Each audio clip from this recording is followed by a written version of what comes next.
got hold of a very old set of books on the sacred books and early literature of the East, and in the section called The Great Learning, there is a book left by Confucius which forms the gate by which first learners enter into virtue. Those who would study Confucius had to begin their course with this, and then, to quote the book, it may be hoped they will be kept from error. Turning to the book itself, The Great Learning, we read, "The point where to rest being known, the object of pursuit is then determined, and that being determined, a calm unperturbedness may be attained, and to that calmness there will succeed a tranquil repose. In that repose there may be careful deliberation, and that deliberation will be followed by the attainment of the desired end."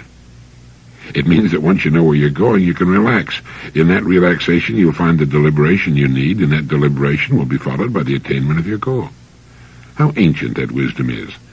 We have only to fix our minds on the goal we want to reach, keep it on it, and relax in the sure knowledge that we'll reach it. What could be more important to know than that? It's a wonderful place to begin. Going a little further in the book of The Great Learning of Confucius' teaching, we come on this excellent advice. The ancients who wished to illustrate illustrious virtue throughout the empire first ordered well their own states. Wishing to order well their states, they first regulated their families. Wishing to regulate their families, they first cultivated their persons. Wishing to cultivate their persons, they first rectified their hearts. Wishing to rectify their hearts, they first sought to be sincere in their thoughts. Wishing to be sincere in their thoughts, they first extended to the utmost their knowledge. Such extension of knowledge lay in the investigation of things. Things have their root and their completion. Affairs have their end and their beginning. To know what is first and what is last will lead near to what is taught in the Great Learning. Things being investigated, knowledge became complete.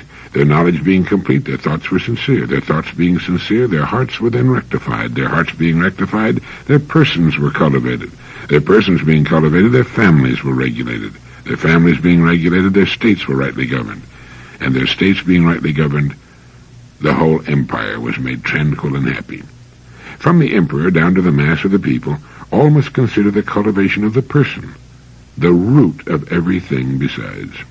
It cannot be, when the root is neglected, that what should spring from it will be well ordered. It never has been the case that what was of great importance has been slightly cared for, and at the same time that what was of slight importance has been greatly cared for. Wisdom from the ancient writings of Confucius.